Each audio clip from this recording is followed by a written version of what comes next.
আসসালামু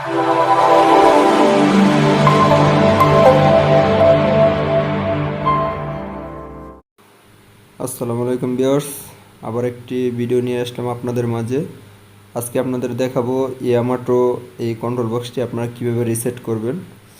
তো আমরা আগে একটা ভিডিও দিয়েছিলাম কীভাবে লক করবেন, আজকে দেখাবো রিসেট কীভাবে দিবেন। তো দেখেন ভিউয়ার্স, আমার এই কন্ট্রোল বক্সটি লক আছে, হয়তো আপনি টিপতে টিপতে লক হয়ে গেছে, অথবা কেউ না বুঝে যে কোনো একটা প্রোগ্রাম উল্টাপাল্টা করে ফেলছে, আপনি খুঁজে পাচ্ছেন না।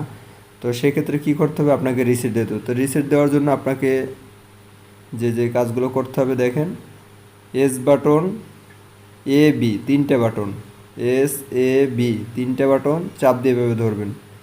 তো মেশিনটা আগে অফ করে নেবেন, অফ করে তিনটে বাটন আপনি চাপ দিয়ে ধরবেন। আগে আগে পাওয়ারটা অফ করবেন। ভিউয়ার্স, আপনারা এই কন্ট্রোল বক্সের বিভিন্ন সেটিং যদি আপনাদের কোনো সমস্যা হয়ে থাকে, আপনারা আমাদের সাথে কমেন্টস করে জানিয়ে দিতে পারেন। তো দেখেন ভিউয়ার্স, আমরা তিনটে বাটন হাতে চাপ দিয়ে ধরলাম, S button, A B button চাপ দিয়ে ধরলাম, মেশিন সুইচ দিলাম। এবার দেখেন রিসেট লেখা আসছে, রিসেট, এই যে দেখেন রিসেট লেখা আসছে, এটা বন্ধ করে দিবেন। দেখেন, এবার আমি প্রোগ্রামে ঢুকবো।